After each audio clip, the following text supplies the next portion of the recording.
Assalamualaikum dan salam sejahtera rakan-rakan semua.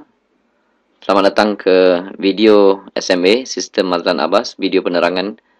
Dan kali ini saya nak terangkan cara-cara untuk mengaktifkan SIM card.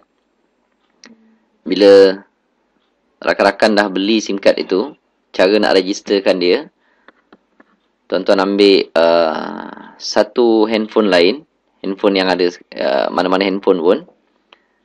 SIM card yang ada tu belum boleh pakai lagi. Tuan tolong ambil handphone lain dan hantar mesej macam ni ya. Tuan type AD. Ni dia punya kod aktif dan daftar. Okey. Tuan typekan nama penuh. Selepas nama penuh tu dekat belakang SIM card tu ada nombor SN. Tuan-tuan tengok ada tulis nombor SN. Itu nombor serial number. Lepas type nombor SN, jarak, nombor PUK. Dekat belakang SIM card tu pun ada nombor PUK. Lepas type nombor PUK, typekan nombor IC. Nombor IC ke, nombor pasport ke, nombor polis ke, nombor tentera ke. Ni mana-mana boleh. Dan selepas itu alamat. Alamat penuh. Selepas alamat penuh tu tulis postcode. Nama bandar dengan nama negeri tak payah. Sebab apabila tuan-tuan type postcode tu, data entry boleh detect daripada bandar mana dan negeri mana. Jadi sampai postcode sahaja. Lepas tu last sekali IDP. IDP ni untuk ID penaja. Tuan-tuan kena ada penaja. Jadi nak register bawah siapa? Type IDP. Lepas tu nak jarak pun boleh, tak nak jarak pun boleh. Typekan nombor ID penaja anda. Okey, berapa-berapa saya pun tak tahu nombor dia. Okey. Dia ada yang 4 digit, 5 digit, 6 digit. Okey. Typekan nombor dia. Type nombor dia kat sini. Okey. Lepas itu hantarkan maklumat ini ke nombor data entry, nombor pendaftaran,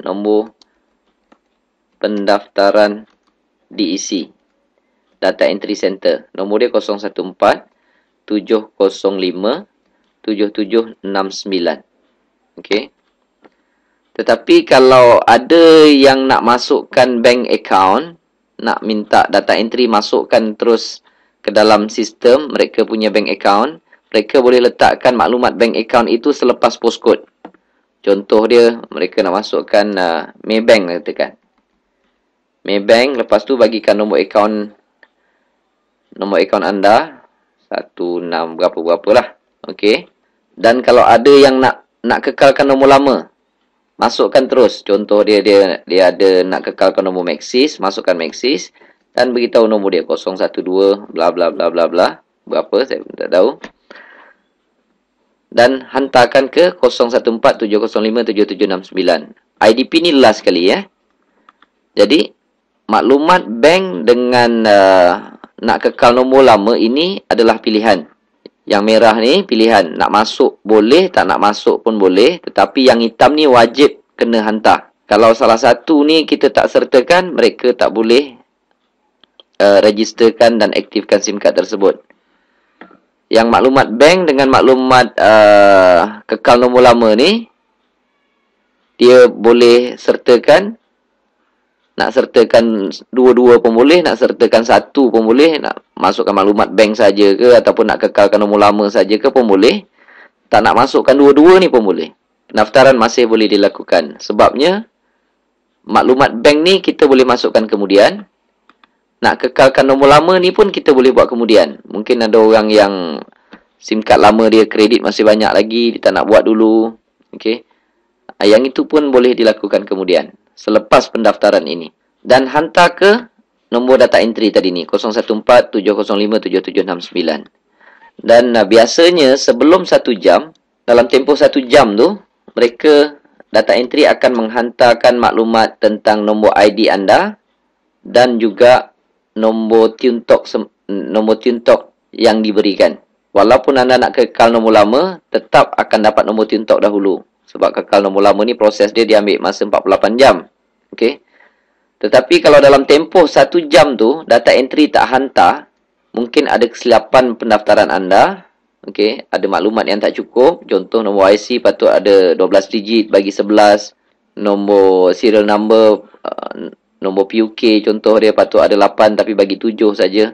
Kalau dalam 1 jam mereka tidak reply, tuan-tuan boleh terus telefon nombor data entry ini untuk bercakap dengan staff data entry.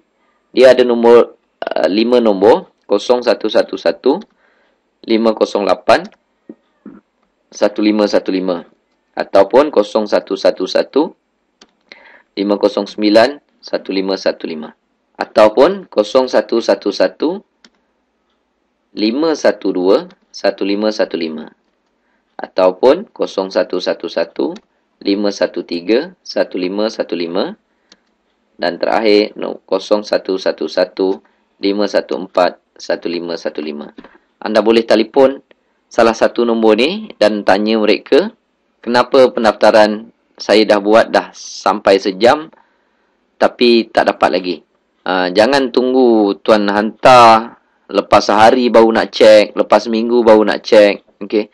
Lepas sejam saja. Kalau mereka tak reply, rakan-rakan boleh telefon salah satu daripada 5 nombor ini. Kalau telefon yang pertama tu engage, telefon nombor yang kedua. Kedua engage, telefon yang ketiga. InsyaAllah dapat. Jangan telefon nombor 014 tu. 014 tu nombor komputer. Tuan-tuan telefon sampai bila dia orang takkan jawab. Sebab komputer tak kerti nak bercakap kan. Dan itu adalah cara pendaftaran untuk aktifkan SIM card. Apabila tuan-tuan dah dapat SIM card tu, barulah masukkan SIM card TuneTalk tadi ke dalam handphone dan buat satu SMS ke mana-mana. Pada rakan-rakan ke, pada suami ataupun isteri, untuk melengkapkan proses pendaftaran. Itu adalah cara untuk kita mengaktifkan SIM card. Semoga video ni dapat membantu anda untuk memudahkan anda mendapat kejayaan dalam Tuan Excel ini. Terima kasih.